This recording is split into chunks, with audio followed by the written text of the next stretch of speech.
Well, welcome to our structural modeling video conference for March of 2017. We're going to be covering some of the work that we're doing, the detailed work on matrix analysis that are associated with the mathematics of structure. The agenda for the meeting should be displayed, everyone can see. And the March read ahead, the February read ahead, and the January read ahead are noted there, and there are technical reports that are available on ResearchGate. I'd like to just say a little bit about the general purpose and objective of this work, and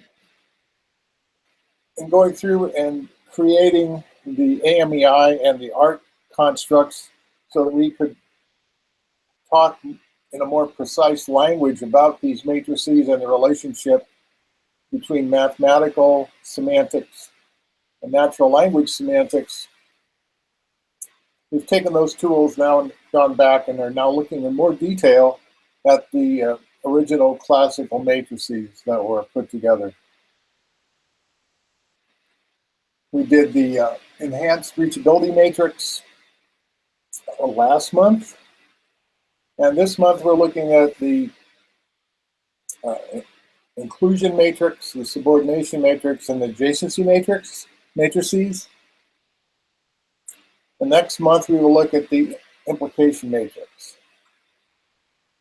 And the implication matrix is involved, and it's one of the more powerful concepts and constructs for efficiency.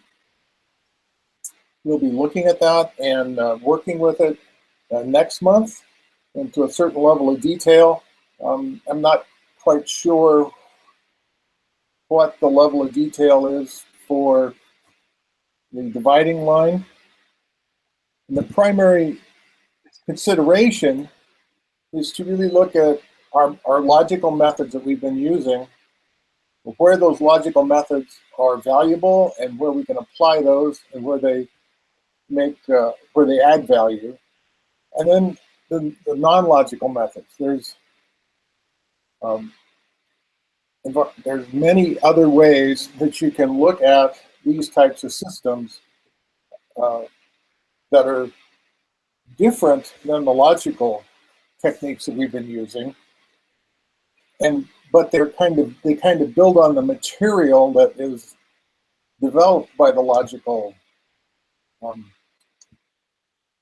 methods we've been using. So there's an interrelationship, but I think it's important to kind of package the logical work up and present that as one group, and then look at these other types of activities later on in a different package, more or less.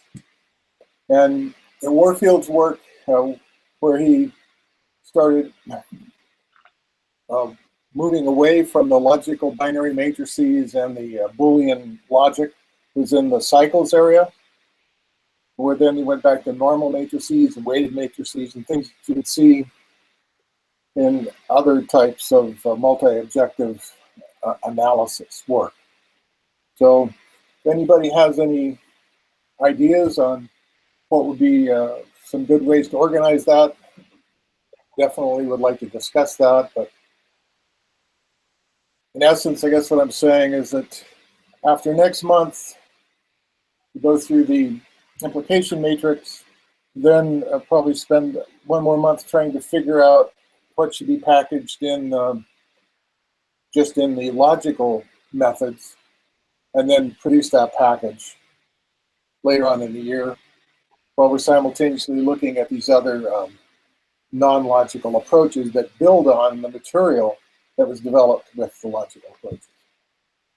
So does that make sense? Any questions on that? Makes sense.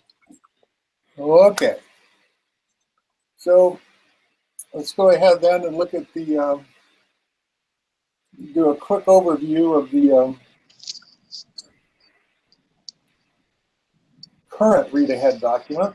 So I'll need to take this one, Keep right in a quarter of a mile. go ahead and Washington. stop sharing it, and then find the next thing to share, which is going to be right here. Share this one. Now let's see if everyone can see this one. Everyone see the read-ahead document? Yes. Okay. So in this particular analysis, we looked at the inclusion, subordination, and adjacency matrices. They were presented in the classical literature. We did this analysis based on some of the concepts that were developed in the enhanced reachability matrix. So we talked about these a little bit, where they came from, the previous technical reports, and then gave the same common set of definitions, concepts, and then a little bit about the framework. And one thing that came out of this analysis work and out of the analysis of the enhanced reachability matrix, as we show here in this chart, this figure, is even though in the prose section of his work in structuring complex systems, Orfield did not list the non-symmetric type of logical property. He actually demonstrated the use of the non-symmetric logical property in some of the mathematics that were used. So in this particular case, we can see that in the blue, then we have the reachability matrix that's reflexive, symmetric, and transitive. Joe, I lost the image of the. Now I just see your avatar. I don't see the. It was there for a moment and then it went away. I don't know if anybody. No, I'm still seeing it. Okay. You still see it, Mary? Yes. Okay. So Odd. I do have it open in front of me on my iPad, so I can just follow. okay. All right. So what we have here in this particular area, the green background was the one that had the prose type of logical property listed, reflexive, symmetric, and transitive. And then we have, again, the reflexive, asymmetric, and transitive. Again, these were the properties, logical properties that were listed in prose. But then this one here, the reflexive, non-symmetric, and transitive, it doesn't have a green background because it wasn't listed in prose, but it's utilized. It demonstrates the utilization of this particular matrix. And when you have this form of a reachability matrix, that's where you use condensation to change the shape of the matrix. You condense the objects that are equal. And the objects that are equal, of course, are the ones that have the reflexive, symmetric, and transitive property. That's basically equality. And so one of the things that we talk about here now is this idea of we have a controlling natural language relationship. But when we take that natural language relationship, we go through the transforms to make it into an enhanced reachability matrix. Then we have another higher level controlling natural language relationship and also mathematical relationship, which is equality. And so the reflexive, symmetric, and transitive component equal. And so in each specific type of natural language relationship, you would need to make a rule or some kind of common understanding of how you deal with things that are equal and how that impacts the analysis approach. So that's kind of one of the major takeaways from these last two documents is how do we deal with equality? What it said is basically the reachability matrices that have equal components in them, we consider those to be unstable because their forms can change. And the ones that don't have the equal components in it, we consider those to be stable because that matrix form then cannot change, cannot be condensed. Okay. Then we went through and looked a little bit more at the AMEI matrix icon. This is just basically the high-level characteristics of the dyadic relations that we've been working with on the AMEI. And we've developed an icon that would, it's shown here, that has 9 spaces in it. We're going to use that as a visual icon to represent these groups of logical properties. And so a human being can basically scan those if they understand what the positions mean and understand them, but also then they can be used directly in calculation in executable mathematics. So we want to use this icon for human understanding and communication, and also for executable. And it's kind of the type of a hybrid type of symbol that we're going to look to develop that will help the interaction between human understanding and computer analysis. Okay, so before we go into the inclusion matrix, is there any comments or questions on that? Okay. So the inclusion matrix, basically in the classical representation, it talks about, goes back to the reachability matrix. And it said basically reachability matrix, let's see, the structuring relationship is antecedent to, and also is included in. So we go through here a little bit and talk about the properties for those that we developed in the enhanced reachability matrix section. And we came up with the evaluation here that shows essentially the stability concept.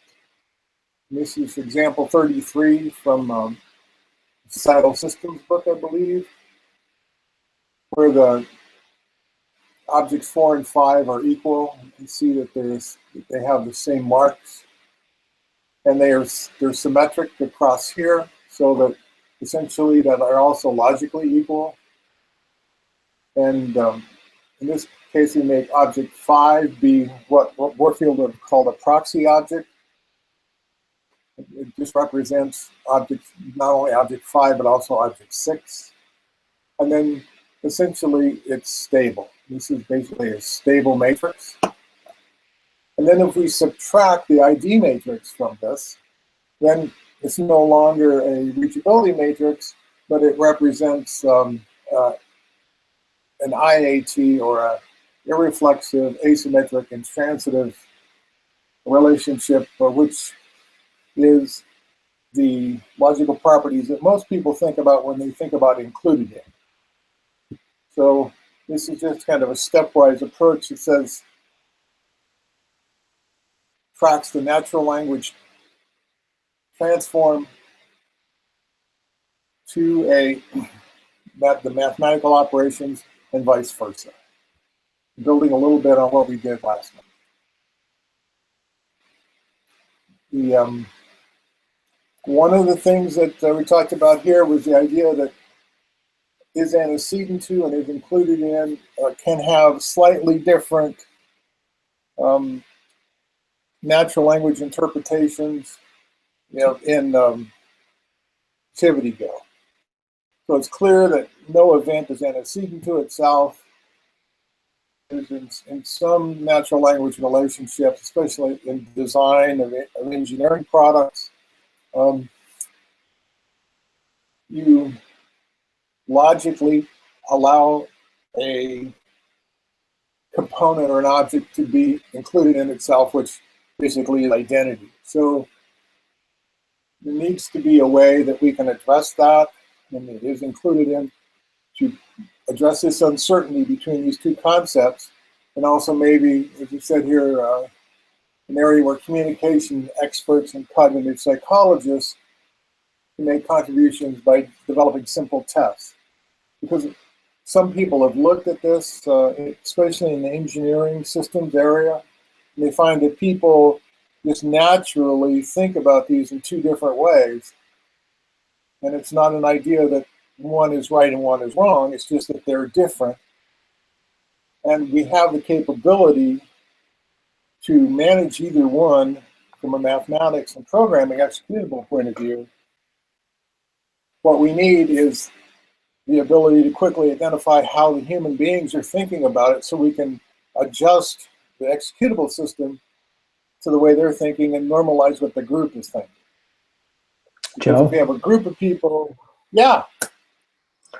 Could you back up a second? And at the beginning of this section, you said that, well, you came to focus on antecedent and inclusion relationships. Why those two? There's dozens of relationships. Why those? Oh, this is directly out of the Societal Systems Mathematics of Structure book, Kevin, as given as the definition of the inclusion matrix. So that's why. I can give you the references and page numbers. Is the math different between antecedent and inclusion?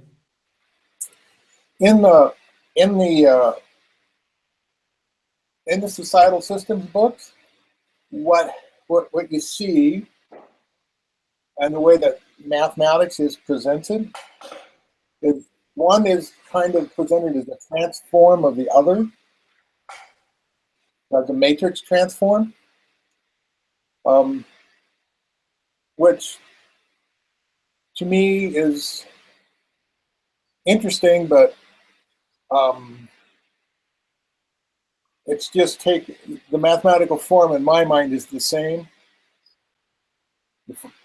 If I just switch the axes on a matrix, the content of that matrix is the same, it's just interpreted differently. It's kind of hard to say, but so that's why I believe Warfield picked those two. And he also uses the antecedent and the succedent type of analysis for the combinations of his matrices. That may have been another reason why he did that. I'm not quite sure, but those are the two that he talked about. And I agree that there's many other natural language relationships that fit into this logical category. And that's a key factor in developing the AMEI, is to say, oh, we now have classification logical buckets that we can put all these different natural language relationships in, and then we can develop common practices, methods, and techniques that go with each bucket, not necessarily each natural language relationship. I think it's interesting.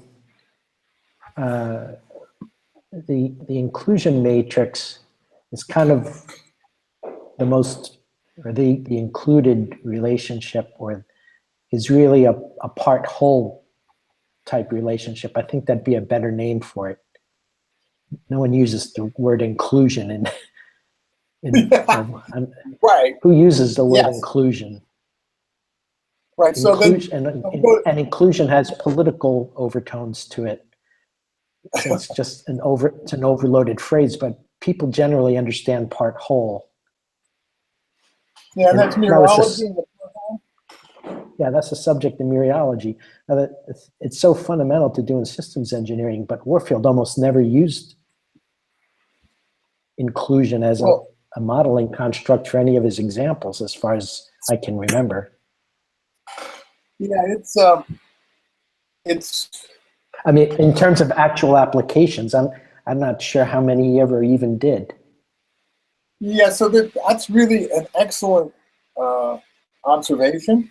And what we're trying to do here is to after we establish the mechanics for analysis, like the AMEI and the ART, right, is now to go through and just look at these, and then the types of things that you're talking about naturally, that evaluation analysis naturally build on what we're doing here.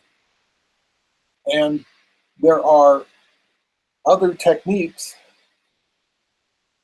than the logical approach that can be applied in these other areas.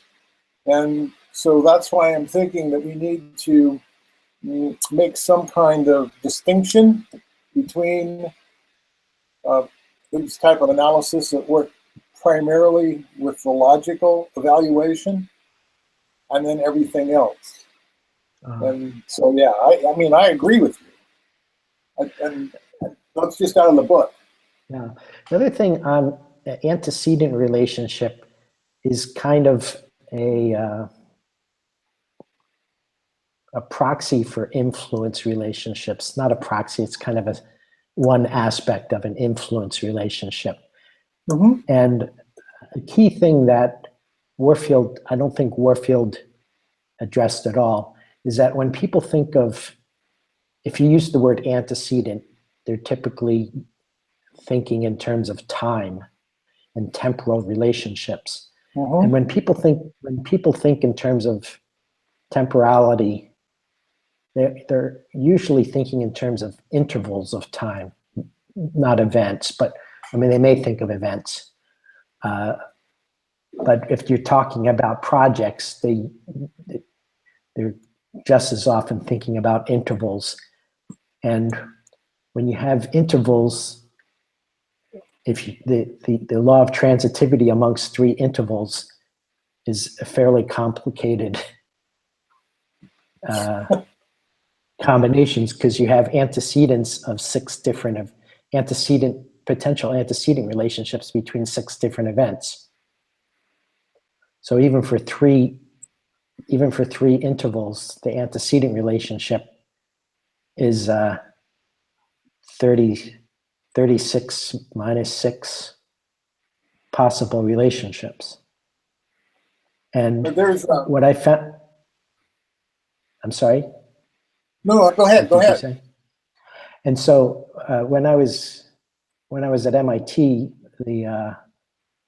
I was studying another one more complication on that, which is what if the relationships have some uncertainty, and you're not just using 2-value logic, but what if you have 3 or 4-value logic in terms of modal operators?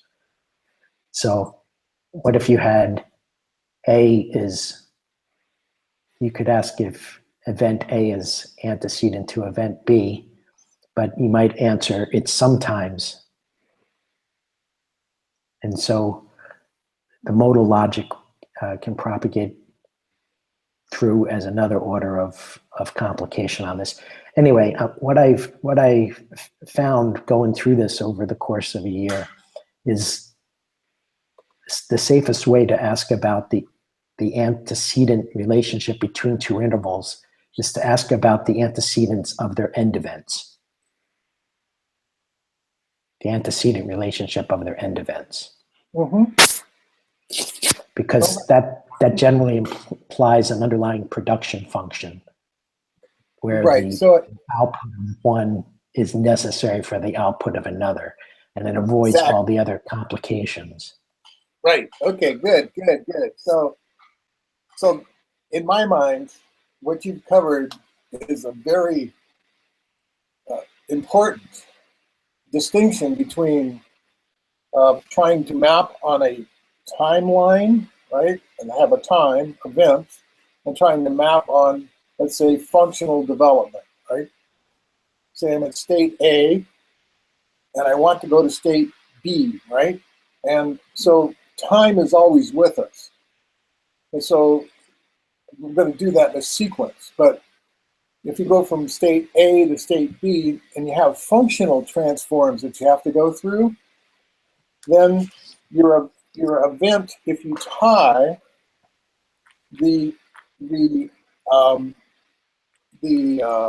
execution or the definition of an event to the functionality being obtained, not being the time being attained, then that's a different metric. And this was within large-scale programs within the DoD. That was brought up as a way of looking at scheduling large-scale programs on functionality events, not time events, or functionality milestones as opposed to time milestones. Right. And I agree with you 100%. But these are, we're just looking now, right, at the classical approach and the classical definitions, and trying to address the uncertainty and these areas. And I agree that there are different scales and metrics upon which you can measure these things. The functionality approach is appears to be anyway, in my mind right now, much more direct in the logical sense as opposed to the time sense because of the uncertainty. So yeah, but that would be something that I'd consider just a little more advanced. I think one thing that would help with this and with the whole project would be to simplify it further for the sake of articulating these distinctions. I think that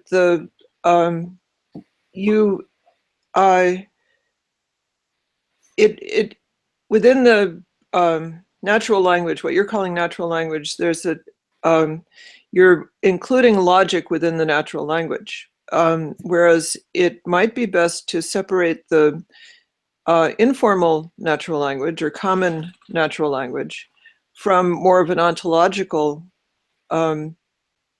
articulation, the way Kevin is discussing, of how would you actually account for intervals of time, that kind of thing. If you had common natural language relationships and then an intermediary step of getting your exact logical properties of those relationships and then getting the mathematical relations, I think that would help. And maybe this is something that Michael and I and Peter could work on with Kevin. If you and Mary think that that would be a contribution. No, I think that'd be great. There's no doubt about it. I think that when you talk about different types of time, the thing that leaps to my mind when you're talking about systems and analyzing systems is the work that did in Indonesia in the Subaks, where they would have very difficult time figuring out what was going on with their rice paddies and their water distribution and the way they controlled pest infestations. And the fellow that was really able to crack that code and that cultural encoding of the system figured out that they really, in natural language, they had about 3 or 4 different senses of time. They had that sense of time that related to the macro global environment and concepts, and then they had a sense of time that related just to an individual that had different concepts and words, and then they had time that related to the family or the village. And those were contextual time things and senses that they had in their natural language that most Europeans think that time is, and the concept of time is global and it's infinite and things like that. So I agree. There's a lot of and that's 19th century Newtonian time. But when we're dealing with the Newtonian mechanics of building a physical system, right? You've got an airplane going down the production, or I'm building a radio, or I'm building a chip, right? Very few of us are dealing with the factors that are going to impact relative time. Right. You want your system to be to to have that as a possible extension, right? So you want to consider it in the beginning. Yeah, and so, but the thing that's interesting to me is like, it's exactly, I think, relates back to what Kevin was talking about, especially like with the Indonesian Subaks and so forth, that the time concepts and the time relationships in context then really relate to the functions. You know, what happens during the seasons of the year, right? Or what happens in the daily routine of a person, right? Right. So there's a mapping from linear time to these functionalities within context. And so those common time aspects in natural language then are interpreted within that well-known context. So I think it's a great way to deal with it, especially because of some of the logical aspects that Kevin has been. Right, and that gets into the pragmatics beyond the semantics. So why would they make these distinctions? Because it does have some kind of functional import in a given context. Yeah, and I think within the Indonesian thing, there was a very rigid caste culture. And so, you know, certain people had control of certain functions at different levels. And so that's just the way their whole society was organized. But yeah, it's an interesting question to figure out why you would do that anyway. You know, Joe, following up on what you were talking about with functional relationships. Right. The functional relationships have usually straight interpretation as being irreflexive, asymmetric, and transitive. But the notion of influence is fuzzier. And towards Janet's point, if you're dealing with, for example, your paradigm of causality, you can have different theories of causality that have different logical mappings, which is you need this step between the natural language and the logical mapping of the natural language before the math. Well, yes, this is a very interesting area, and I think it needs a lot of detailed discussion. And one of the reasons that I'm proposing that we package this logical discussion and kind of talk about these methods and techniques that were developed by Warfield is essentially to make a clear distinction between these techniques and these other approaches. And because I believe that will help us in identifying clearly what aspects we're talking about. And there's many, there's no doubt.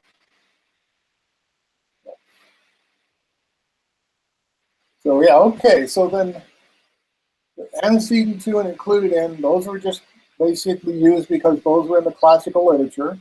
In fact, what we're doing is we're doing an analysis of the classical literature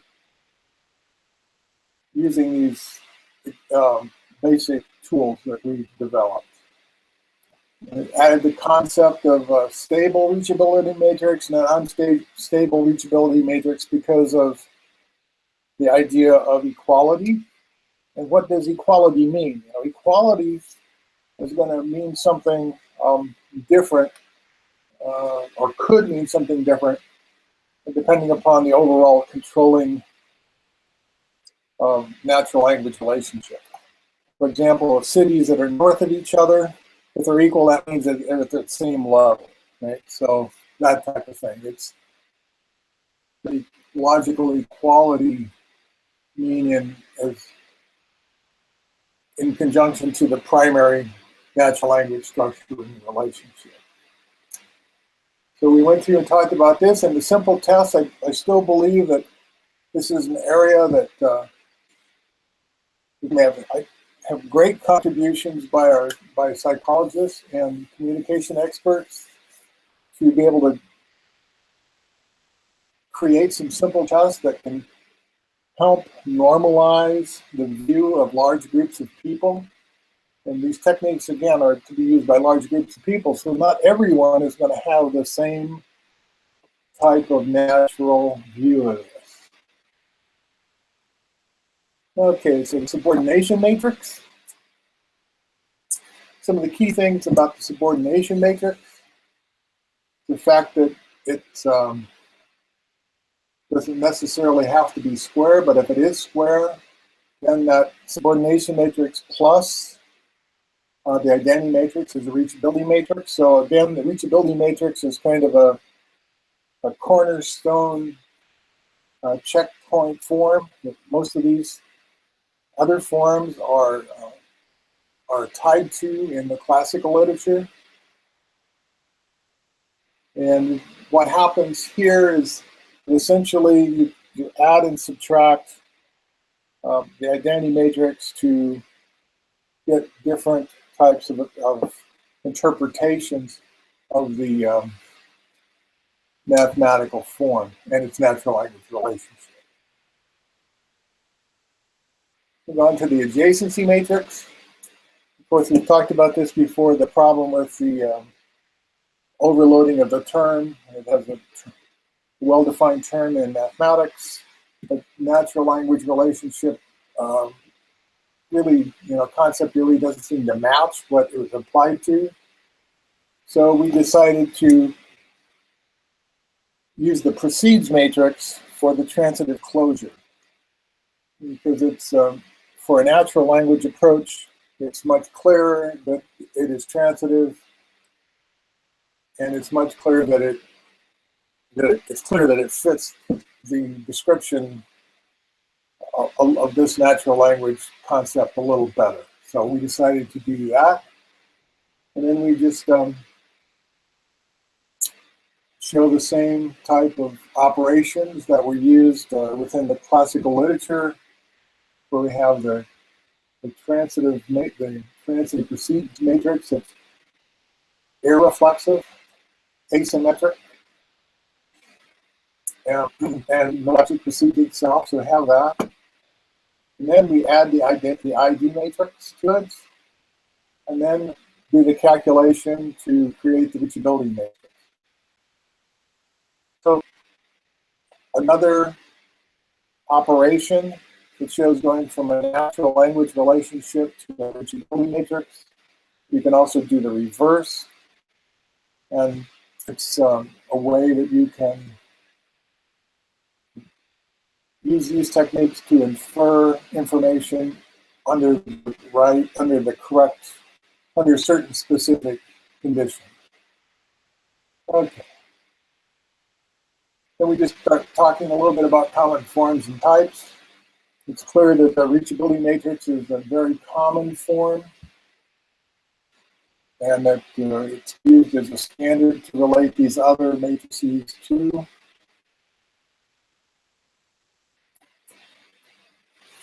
Okay, and then we basically talk about this ability to address large-scale dynamic systems design. And I believe this is an area where it'll be a little clearer once we get through the implication matrix next month. But essentially, it appears to me that the tools that we're developing here is fundamentally a way to say, we can identify a system, and it's either going to have asymmetric type of hierarchical structure, or it's going to have a network structure, or it's going to have a combination of the two. And one of those three things. And once we identify that fundamental type of its structure, then we can apply different techniques, because each one of those groups, or each one of the structures, needs to be addressed differently depending upon your objective. So, is there any questions on that?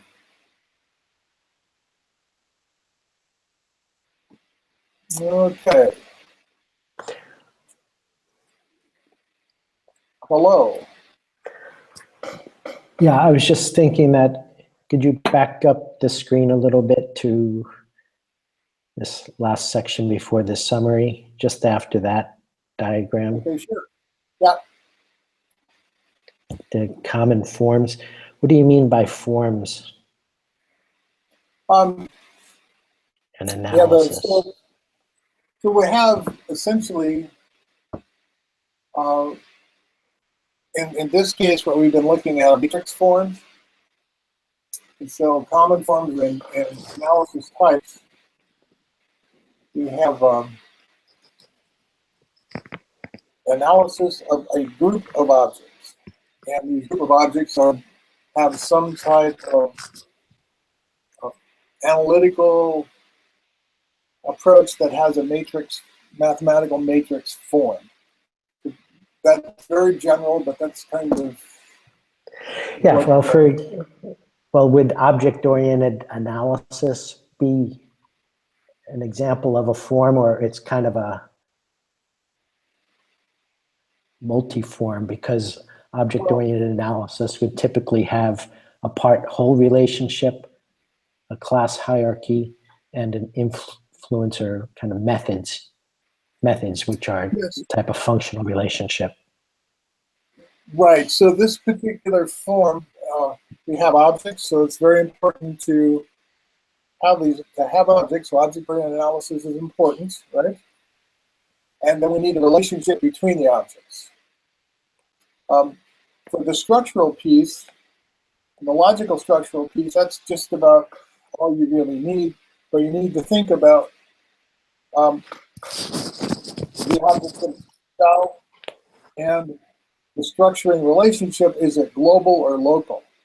And so the attributes of an object in object-oriented relationships or analysis mostly focuses on the attributes of the object, meaning they're kind of local attributes. In the object-oriented, in this particular case, we sometimes have global relationships that organize our material, and that's like the north of is a global type of concept. That a city can be north of another city, but it's not an attribute of the city, it's an attribute of the relationship in the global sense. And so object-oriented relationships will work great when we're focused on the ideas of object attributes that are specific to the objects. When we're looking at structural relationships that are more global, then they might need to tweak some of the standard approaches. But in general, I think you're right.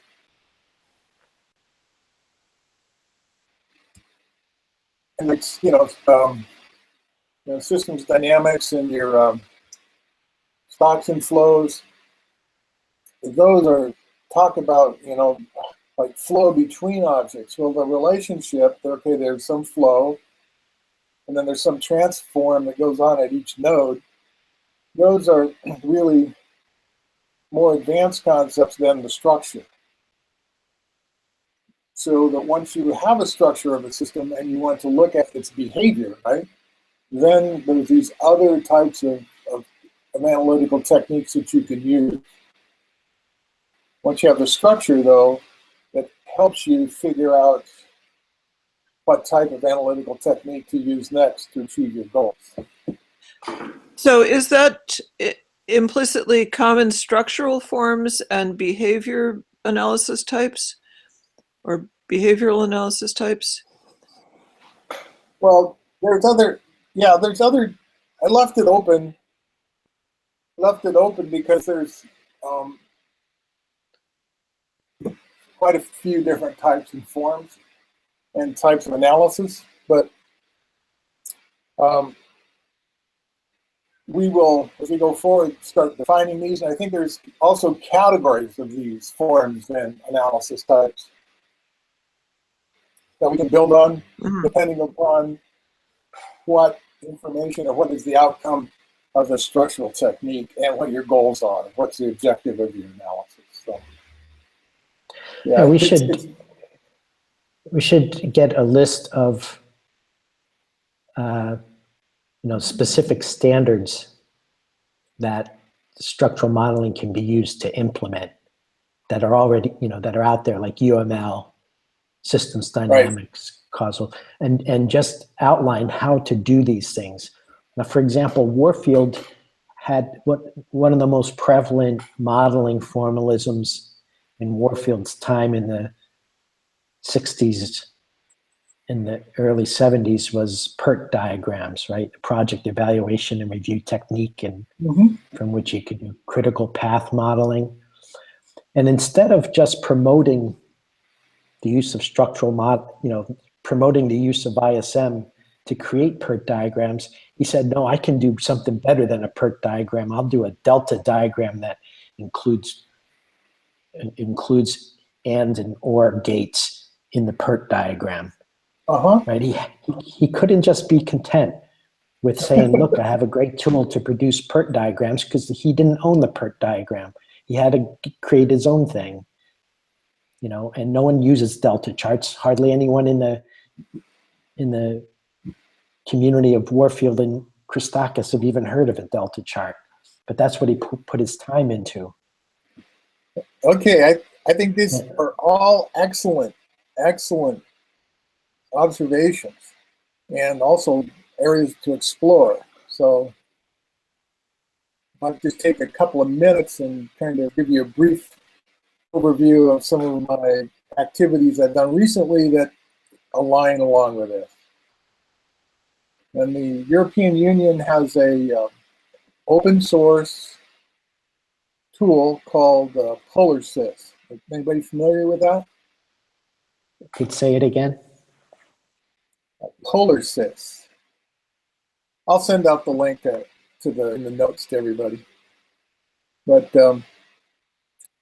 it's a piece of open source software that's sponsored by the it's under the auspices of the Eclipse Foundation, which is open source Java tool, and it sponsored different components by many of the major European defense contractors, Thales, BAE. They all have groups that work on different parts of this open source tool. And I was just looking, and they have a thing they call Kit Alpha, which is their basic component. They have a thing called Papyrus, which draws all the UML and SysML diagrams. And then it's built so that you can actually make plugins to do,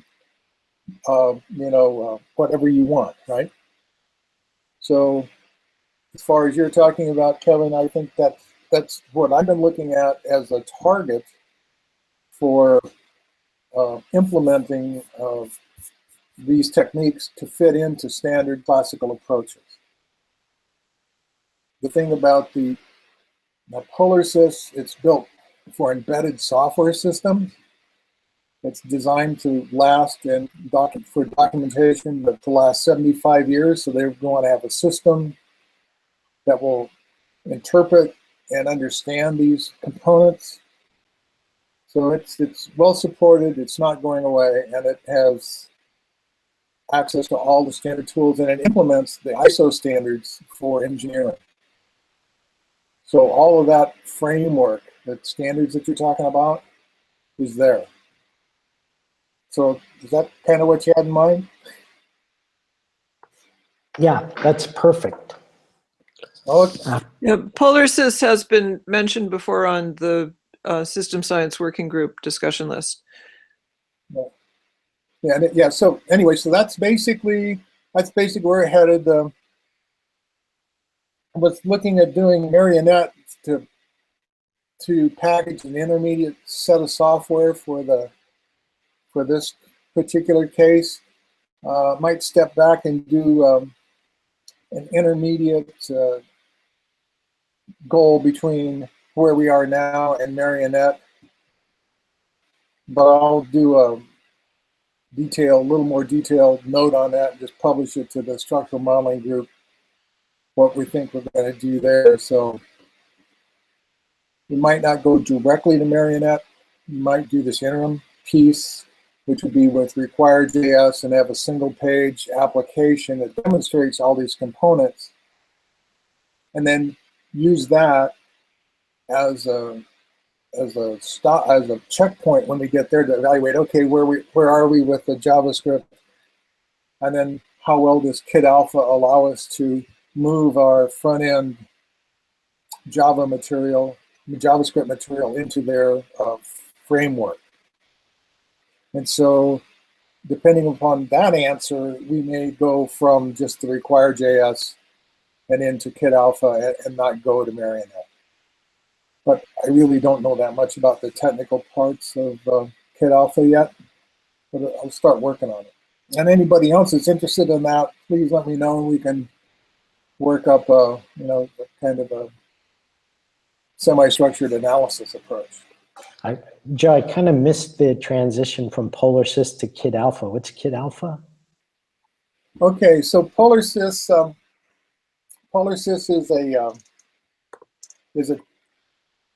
is a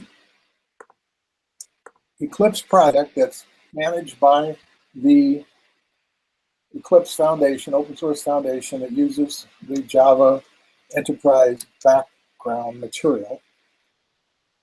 PolarSys was developed by a group of European Union folks as I think a commercial product, and then they decided to open source it.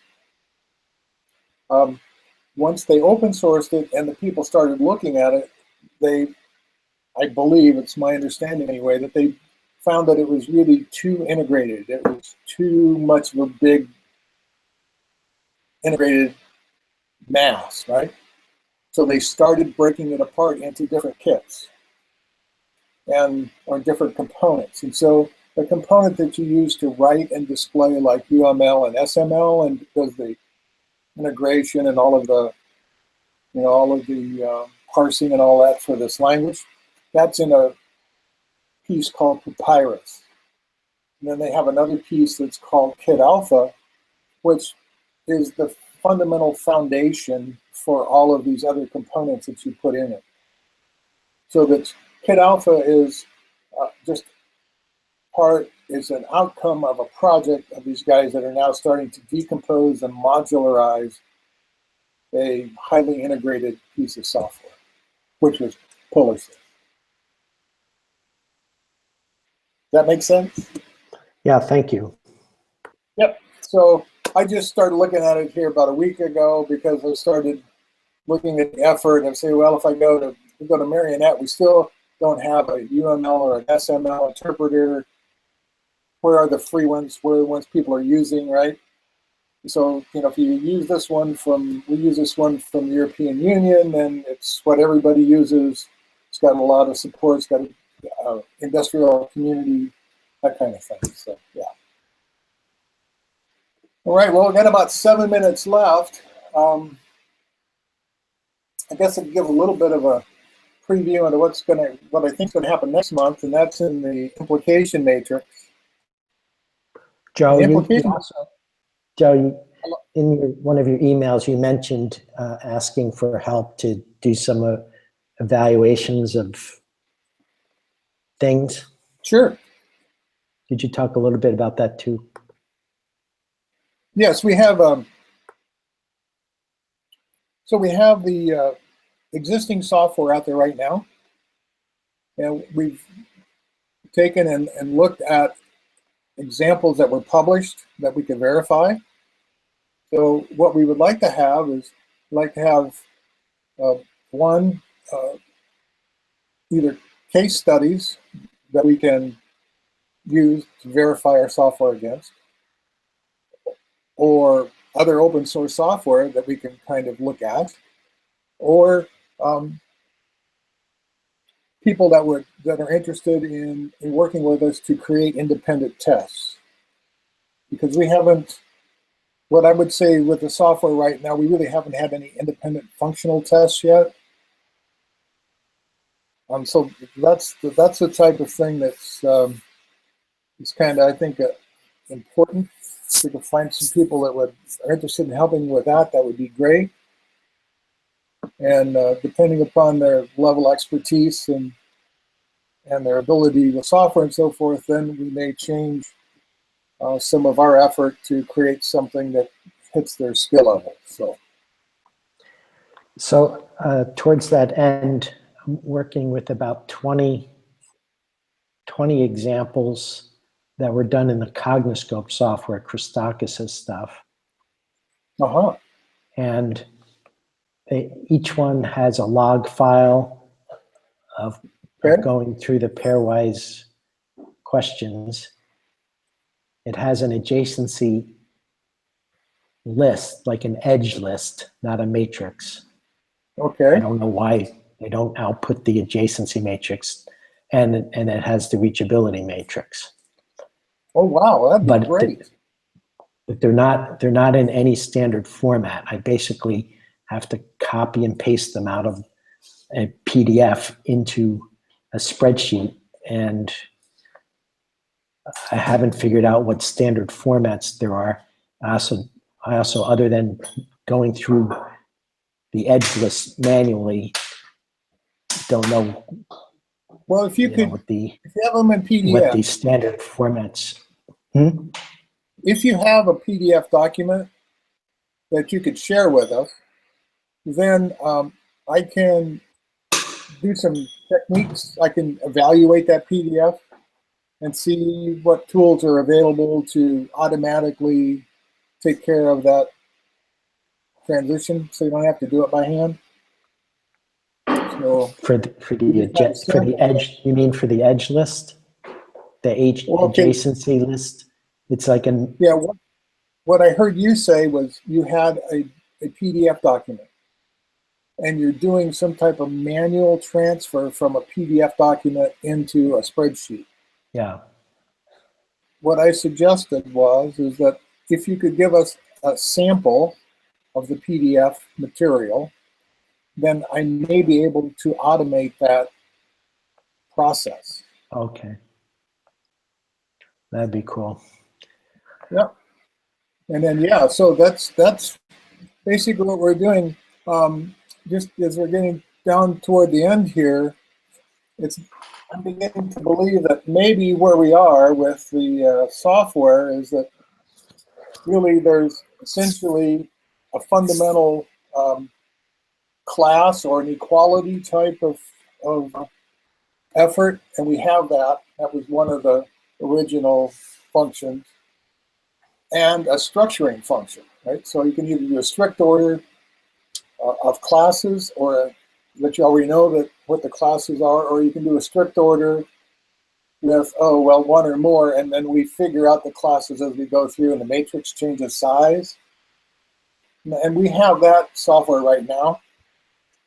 The last one that we'll be kind of working on, and maybe won't fit that pattern, I think might come out of the analysis of the implication matrix, but we'll talk about that next month, and it should be then getting to the point where we have the fundamental pieces of the open source software to say this is how you could look at these different natural language structuring relationships and whether or not they give you any advantage. Because it's clear to me that if you're looking at things that are equal, there's no logical advantage. You have to ask. But as soon as you ask and you identify that information, then you don't have to ask again. And the only place we really seem to be able to get logical inference is very powerful is in optimizing resource use or minimizing resource use is in the asymmetric components that are irreflexive. And so how well you can cast your situation into those types of natural language relationships, I think are going to indicate how well you're going to be able to minimize your resource allocation. But that's just my kind of real fuzzy view of it right now. It may change. We may be able to do more than that.